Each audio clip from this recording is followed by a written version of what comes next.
सुनीलराव नरांगे, यशवंत महाविद्यालय Wardha, BA third ईयरचा मी विद्यार्थी.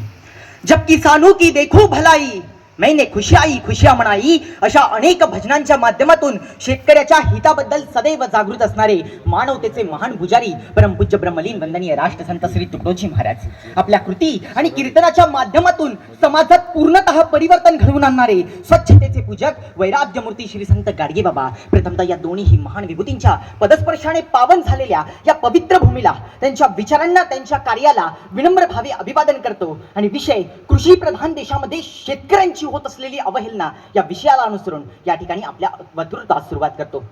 मित्रांनो, एक जगप्रसिद्ध विचारवंत असं म्हणतात, agriculture is the first step toward civilization. शेती हे नागरी जीवनाकडे टाकलेलं पहिलं पाऊल आहे. आणि या अर्थाने जर शेती या व्यवसायाचा आपण विचार केला तर शेतकरी आज जगातला सगळ्यात श्रीमंत व्यक्ती असणं अपेक्षित होतं, परंतु आज तो नाही. आज या जगामध्ये कृषी प्रधान देशाबरोबरच अनेक उद्योग प्रधान देश सुद्धा आहे. अनेक उद्योग प्रधान देशातील उद्योगाचे मालक अर्थातच उद्योगपती सुखी आहे, श्रीमंत आहे, समाधानी आहे. मग कृषी प्रधान देशातला शेतकरी सुखी, समाधानी, समृद्ध का नाही?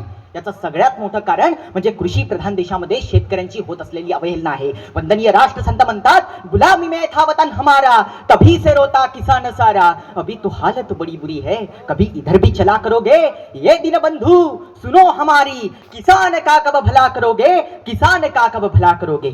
शिवरायांच्या स्वराज्यात केंद्रस्थानी असणारा, राष्ट्रसंतांच्या विचारात पदोपदी भासणारा हा शेतकरी आज पूर्णतः कोलमडून गेलेला आहे. एकीकडे दुष्काळ, कर्ज, सावकार त्याला सुखाने जगू देत नाही, तर दुसरीकडे त्याच्या तान्या तान्या लेकरं पुराबाळांकडे पाहून तो मरू देखील शकत नाही. हाडाचं पीठ करायचं, रक्ताचं पाणी करायचं, बिबियाने, आदाने यासाठी सरकारी पतपेढ्या, बँका, सावकार यांच्याकडून कर्ज घ्यायचं आणि या काळ्या आईमध्ये स्वतःला पूर्णतः राबवून द्यायचं.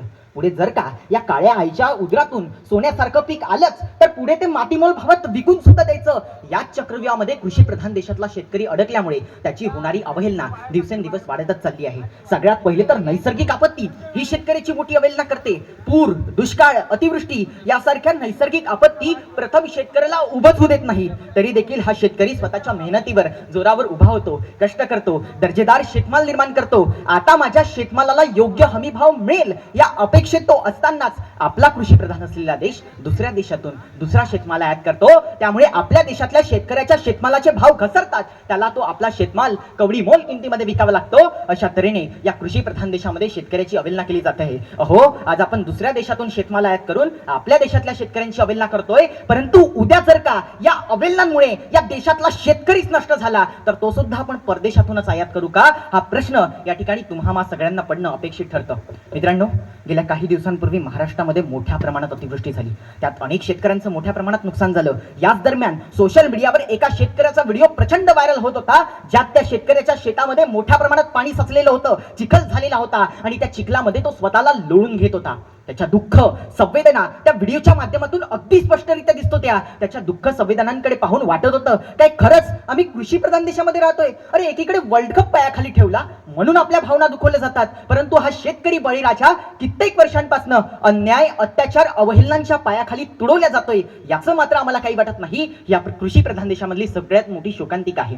आज या कृषी प्रधान देशामध्ये डॉक्टरच्या मुलाला डॉक्टर होऊशा वाटतं, इंजिनियरच्या मुलाला इंजिनियर होऊशा वाटतं, परंतु शेतकऱ्याच्या मुलाला शेतकरी होऊशा वाटत नाही. याचं सगळ्यात मोठं कारण म्हणजे कृषी प्रधान देशामध्ये शेतकऱ्यांची होत असलेली अवहेलना आहे. आज सगळ्यात गंभीर अवहेलना ही तर युवा शेतकऱ्यांची केली जात आहे. युवा शेतकरी जेव्हा लग्नाच्या वयामध्ये येतो त्याला वधू पक्षाकडे, तेव्हा त्याला वधू पक्षाकडनं दोन प्रश्न विचारली जातात. बाबा रे, तुझ्याकडे शेती आहे का? हो म्हटलं जातं, लग्नासाठी होकार दिला जातो. परंतु दुसरा प्रश्न विचारला जातो, बाबा रे, तू शेतकरी आहे का? आणि जसंही हो म्हटलं जातं तसा लग्नासाठी नकार दिला जातो. म्हणजे शेती हवी परंतु शेतकरी नको, अशी जर या देशामध्ये मानसिकता असेल तर कोण्या आधारावर आपण आपल्या देशाला कृषी प्रधान म्हणतो? आज शेतकऱ्यांच्या व्यथा, समस्या केवळ साहित्यिकाच्या साहित्यात आणि कवींच्या कवितेतच मांडून चालणार नाही, तर त्यावर काहीतरी ठोस पावलं उचलणं गरजेचं आहे. सरते शेवटी जाता जाता राष्ट्रसंतांच्या शब्दामध्ये शेतकऱ्यांना उद्देशून इतकंच म्हणतो की तुझ्या श्रमास प्रतिष्ठा मिळो, सकळांचे लक्ष तुझ्याकडे वळो, मानवतेचे तेज झळझळो, विश्वा माझी या योगे. शेतकऱ्याच्या व्यथा, समस्या लवकर नष्ट होऊन त्याची होणारी अवहेलना